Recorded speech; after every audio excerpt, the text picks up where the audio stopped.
Bright Tuty. Every student matters. Hello everyone, and we are going to talk about the social institutions today. So till now in the curriculum, we have talked about certain social institutions, or we have used the term social institutions.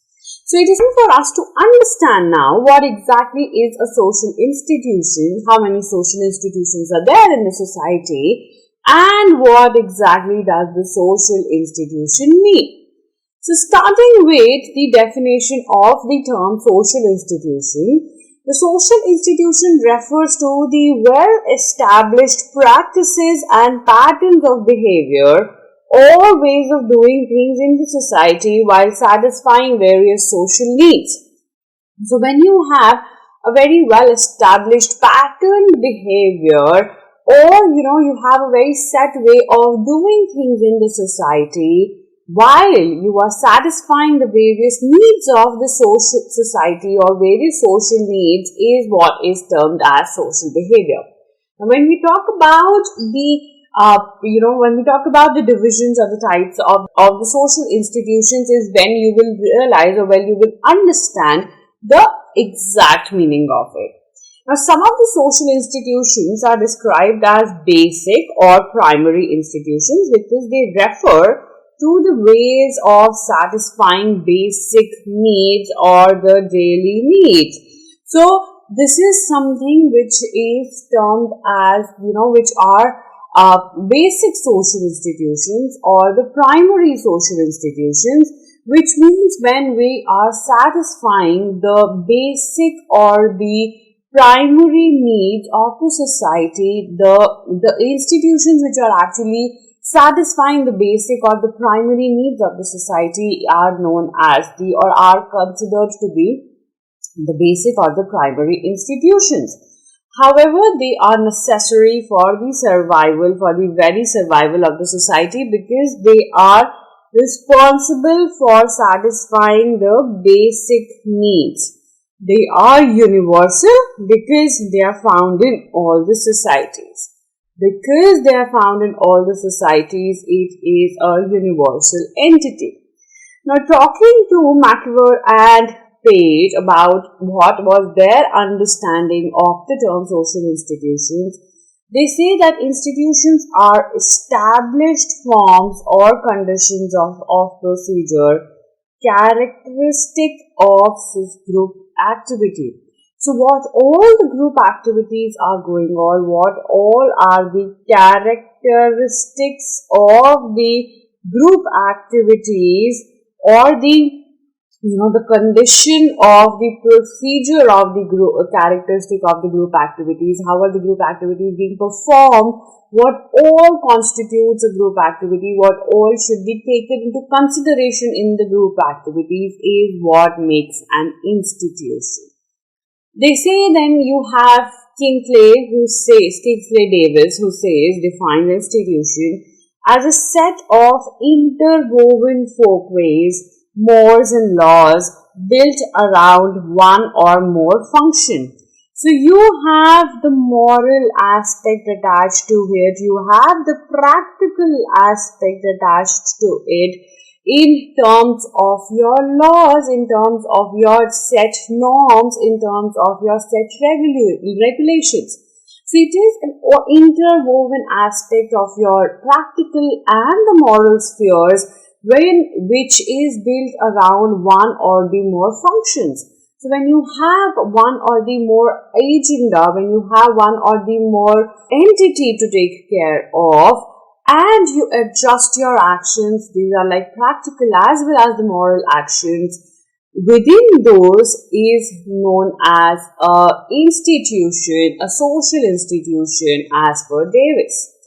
Now there are following are the basic institutions that are found in the society. One is the kinship institutions, which has marriage, family and kinship. Then you have the economic institutions, you have the political institutions, you have the religious institutions, and then you have the educational institutions. So these are the major sub-criteria or major divisions of the basic or the primary institutions, And we're going to talk about all of these institutions in this chapter. So starting with the institution of marriage. Institution of marriage, what is the meaning and the definition? It is the basic institution in human society because it satisfies the basic needs like regulation of sexual drive and the procreation and legitimization of children. So you have the basic necessities. Human beings are sexual beings. So you have the basic necessity of the regulation of the sexual drives. You have the basic necessity of procreation, as in, being involved in the process of reproduction and legitimization of the children, having the next generation, giving that legitimacy, giving that legalacy to the children that you have ahead is what is defined in the basic institution of marriage. It is again a universal institution because it is found in all the societies, so it is a universal institution. All societies have regulations about the proper satisfaction of the sexual rights.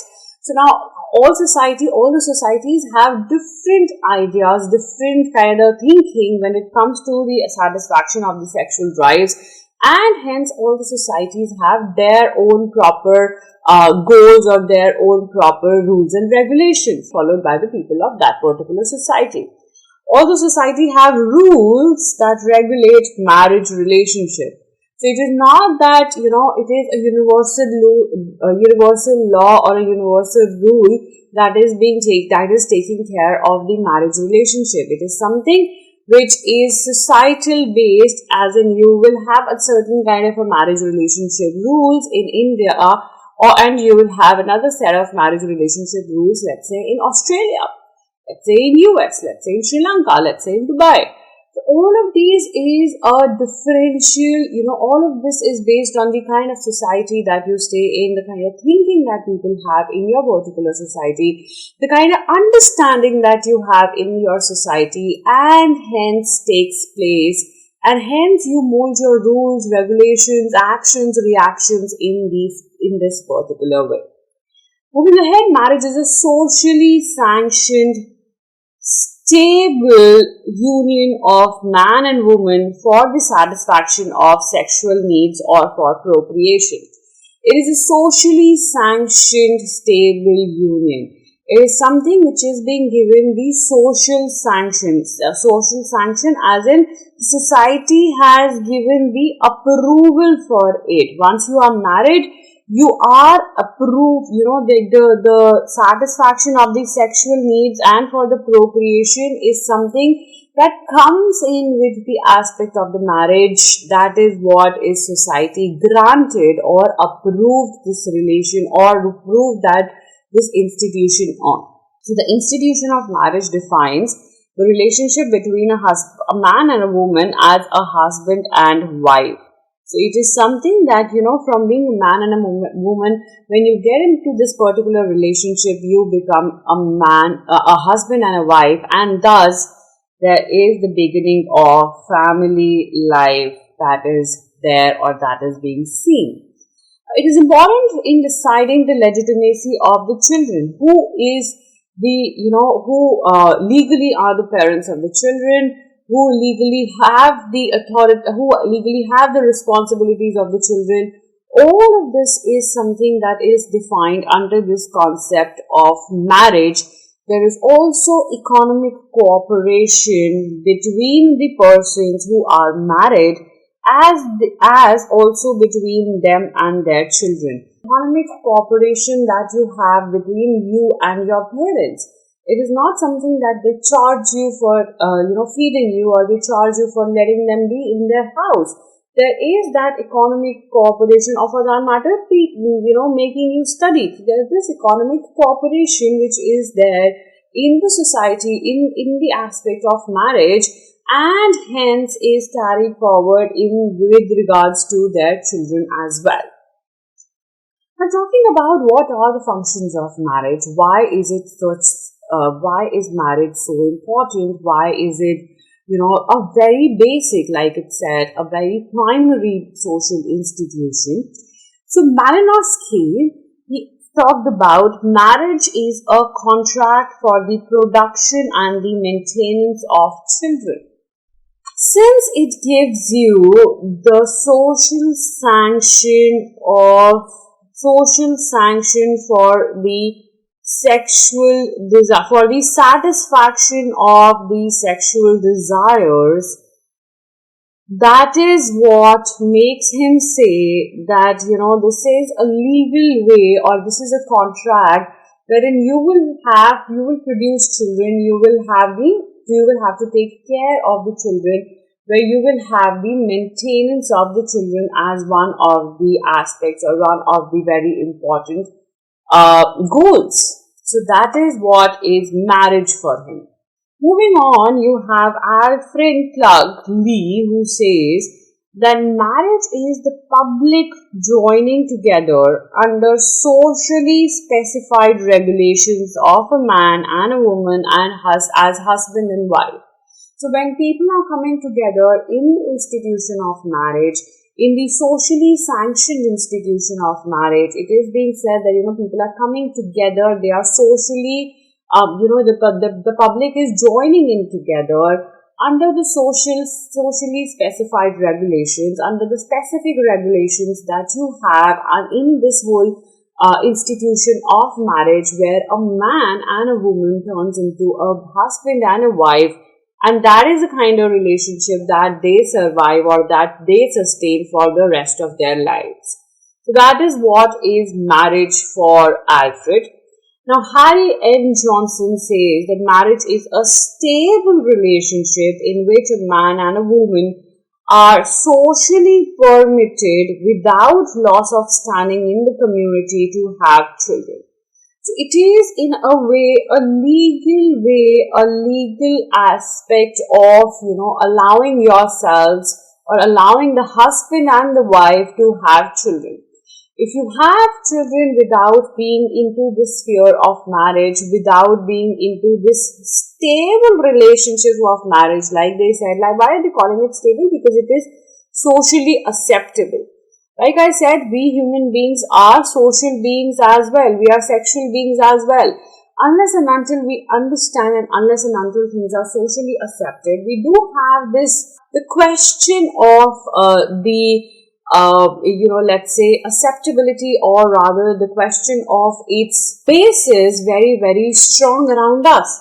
And hence we see that marriage, since it is a stable relationship, it is socially permitted, it gives you that liberty of having children, of fulfilling your sexual desires and having children ahead in a legal way. Now, the important reasons for the emergence of the institution of marriage, there must be some or the other aspect or some or the other reason that this institution of marriage came up. There has to be some reason behind it. So let's talk about it. Now, there are basically three reasons that they have talked about.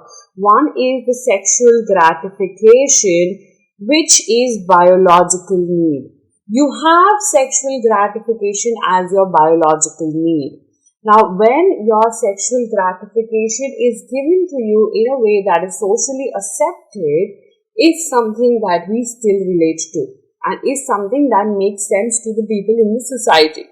However, there are other ways that people are trying to satisfy their sexual needs, but those are the needs which are not socially accepted. Those are the ways which are not socially accepted, and hence do not have that strong, that strong basis of the relationship. However, marriage gives you that strong basis of building up your sexual gratification, which is one of our biological needs. There is the legitimization of children born out of this union, which is a social need. We want our society to grow. We need our society to grow. We need the generations to come up with.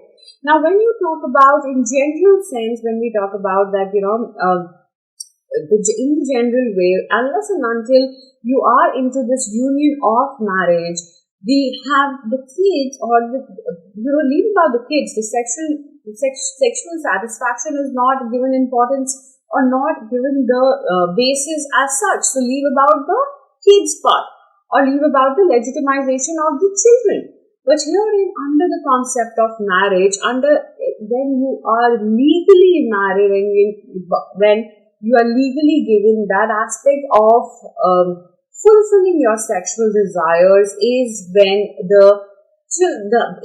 having the children, which is again a biological process and a social need, comes into consideration, and the child hence gets the legitimacy, or rather gets the legal authority in the society.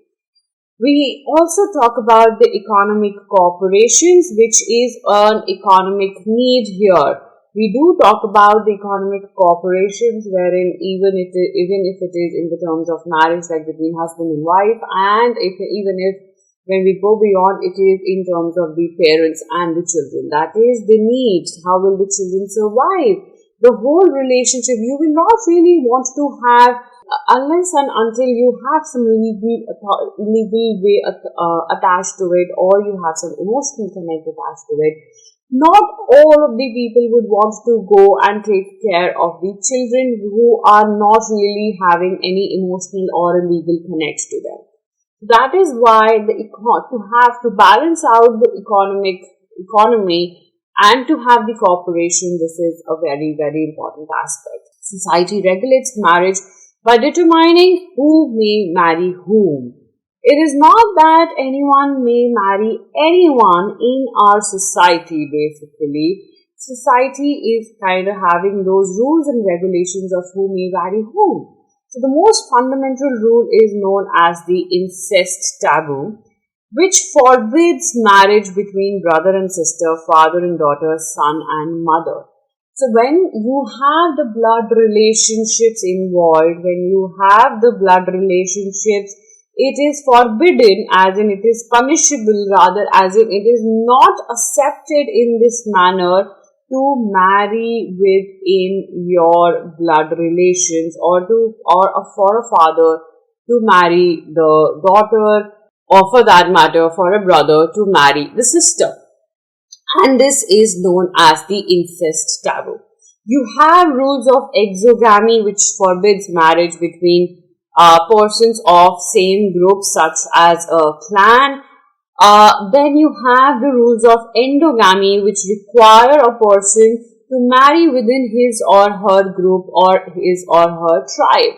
So you have the concept of exogamy, wherein you are not allowed to marry outside your group or a clan, and endogamy, wherein you are supposed to, or you're required to marry within your tribe or a caste or a clan. So marriage comes to an end with the death of the partner, be it your husband or your wife. A marriage can also come to an end through a divorce, which is socially approved, again, the socially approved dissolution of marriage. So if things are not going in the right way, if you face challenges in the survival of marriage, if you do not want to take it forward, the whole concept of marriage, that is when you can choose the socially accepted way of divorce, which is socially approved way of the dissolution of marriage. Now moving to the forms of marriage, how many forms and what all forms of marriage are available here? First we talk about the monogamy. Monogamy mono means single, and gammy is something that you have, when you are trying to mingle up. So, monogamy as in single marriage, which is a marriage of one man, that is the husband, with one woman, that is the wife at a given point of time. It is most accepted form of marriage and is found in all types of societies. Now, in society where monogamy prevails, a man can marry again. I'm just reading it out since I see it is not clearly visible. So, in a society where monogamy prevails, a man or a woman can marry again only after the death of the spouse or the dissolution of marriage through divorce. So, in the process of monogamy, if there is the concept of remarriage, the remarriage can only take place either after the death of the husband or after the divorce, which is a social procedure of getting separated in the marital aspect. Moving ahead to polygamy. Now, polygamy is having multiple or plural marriages. That is a marriage in which either a woman has more than one husband or a man has more than one wife at that particular point of time. So, polygamy can have two forms. Very, very interesting, known as polygyny and polyandry. So this word here is polygyny, about which we are going to talk about ahead. Now, polygamy can be practiced in ways. One is polygyny and one is polyandry. Now, polygyny is when a union in which a man is married to more than one woman who are alive. So, if you have a man here and who are married to, let's say, 3 women alive, at the same point of time is known as the polygyny concept. You have poly as in multiple, gyny as in females involved in the institution of marriage.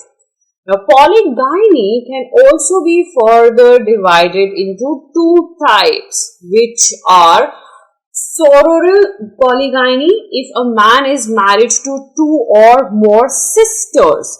So this is the polygyny wherein a man is married to 2 or more sisters only, wherein non-sororal polygyny, if a man is married to 2 or more women who are not sisters.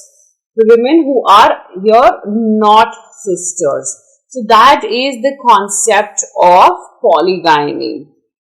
Now, moving on to polyandry, wherein poly again meaning multiple and andry in terms of the man or the men, a marriage of a woman in or to more than one man who is alive. So, you have woman here and you have man here in minimum of 2 and maximum of how many they want to be in. That is what is known as polyandry. Now, polyandry can also be divided into 2 types. One is the fraternal polyandry. Again, if a woman is married to 2 or more brothers. And the non-fraternal polyandry, if a woman is married to 2 or more men who are not brothers. That is what is the concept of non-fraternal polyandry.